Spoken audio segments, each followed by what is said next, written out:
चंद्रपूरमधील स्थानिक नेत्यांनी पक्षाचे आदेश झुगारून दिले असावे असं रवींद्र वायकर यांनी म्हटलंय। स्थानिक पातळीवरचे नेते सर्व निर्णय घेत असतात असंही ते म्हणतायत। राजकारणामध्ये कधीही काहीही होऊ शकतं असंही रवींद्र वायकर यांनी म्हटलंय।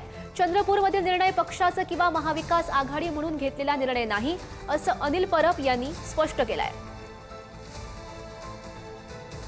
पंचायत समित्या, जिल्हा परिषद यांच्या ज्या गाव पातळीवरच्या ज्या इलेक्शन असतात ते झालेत आणि याच्यामध्ये गावाचं प्रामुख्याने प्रभुत्व असतं, तिथल्या लोकांचं।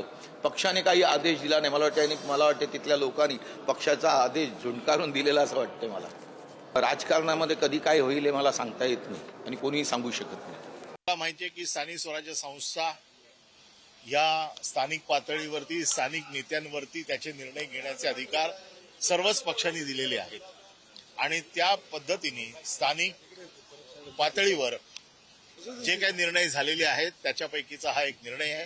हा काय पक्षाचा किंवा महाविकास आघाडी म्हणून घेतलेला निर्णय नाही।